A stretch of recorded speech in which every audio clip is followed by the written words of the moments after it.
Hari ini pemerintah itu tercatat masih berhutang 5,7 triliun untuk dosen PNS yang belum dibayar. Dana riset Kemenristek itu hanya 0,2% dari PDB. Anggarannya tidak diprioritaskan. Dan pada saat yang sama dibuat 10 kampus. Tentu saja masyarakat berteriak. Ini kan tidak adil ya. Nah itu kenapa menurut saya hari ini kita berdebat ya. Tapi elit di sana sudah bersepakat. 10 kampus siapa tendernya mungkin, siapa yang mengelola mungkin. Dan Pak Prabowo dalam prosesnya selalu tepat janji. KDMP dikelola militer betul. MBG dikelola polisi TNI betul kejadian. Ini juga bisa jadi nanti akan kejadian 10 kampus ini dengan triliunan rupiah ini. Dan untuk mahasiswa-mahasiswa ya jangan sampai dipikir bahwa ini tidak ada dampaknya. Ini dampaknya besar sekali untuk pendidikan tinggi hari ini. Bayangkan beasiswa itu hanya 15 triliun untuk seluruh Indonesia.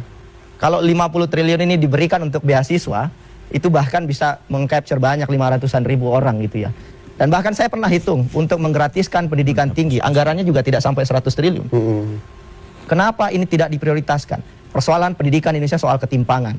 Dan ini curhatan dari kawan-kawan LAN. Mereka nggak terima sebetulnya LAN digabung, meskipun itu adalah keputusan presiden ya. Tapi lagi-lagi ini memang tidak masuk di akal.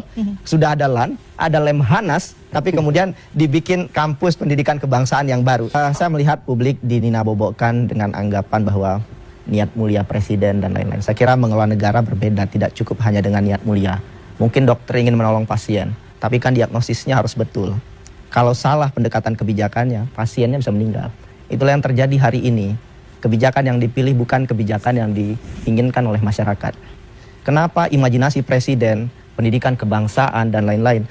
Sayangnya menurut saya Pak Presiden hidup di tahun 1970-an imajinasinya. Ketika hari ini negara-negara lain berlomba memperkuat industri, teknologi, penciptaan lapangan kerja bernilai tinggi. Kita disibukkan dengan perdebatan seperti ini. Dan sedihnya lagi, di balik sana ada elit yang bersepakat, kampus baru dibangun, puluhan triliun uang kemudian hilang. Itu uang APBN. Jadi jangan kelola negara ini seakan-akan ini perusahaan, dipikirkan hari ini, kemudian diputuskan esok hari. Nggak bisa. Ada sistem tata kelola yang harus ditaati. DPR tidak didengarkan oleh presiden. DPR tidak didengarkan, apalagi kami, apalagi kita masyarakat biasa ini. Dan saya kira di sini kita bertiga, kebetulan dosen, saya nggak tahu mungkin tidak sengaja. Kita juga lelah hari-hari dengan kampus. Kita juga nggak mau mengurusi hal begini.